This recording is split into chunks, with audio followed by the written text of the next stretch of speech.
My name is Ndume Olatushani. I live in the United States of America. I am Suzan Kigula. I come from Uganda. I spent 28 years in prison.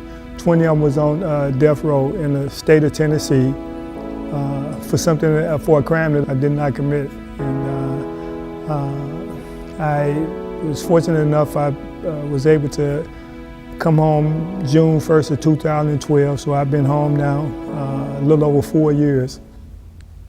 I was once a death row inmate in Uganda.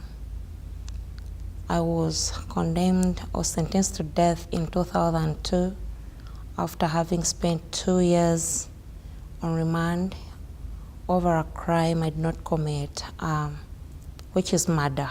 I spent in prison 16 years in the Ugandan prison, maximum security for the women. In the beginning, I lost hope, but I realized that if I lose it all, I will not be able to go back and find my daughter. I left my daughter when she was 1 year old.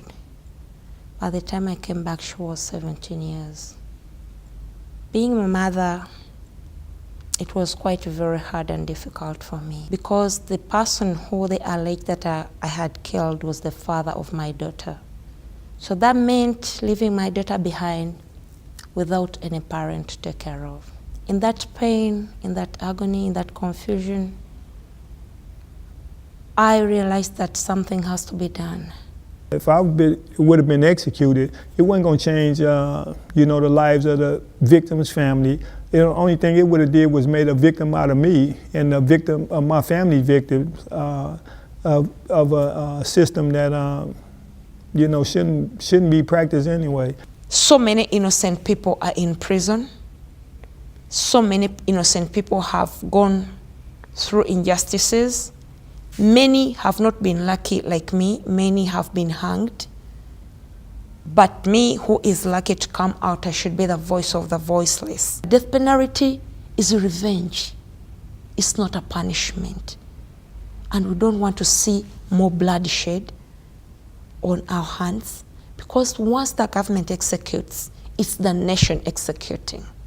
And the blood is in the hands of each and every citizen in that country. Let us try to reform. I sit on death row for 20 years, and like I said, but for good people getting involved, there's no doubt in my mind that I would have been executed for something that I didn't do. And people would have, looked in the annals of history about people being executed in the United States and got to my name, and people would have been saying that I was just another person that got exactly what I deserve. So yeah, I just tried to hopefully inspire them to get the knowledge and understanding about what's happening around them, because knowledge makes us responsible. Once you know something, you don't have no excuse.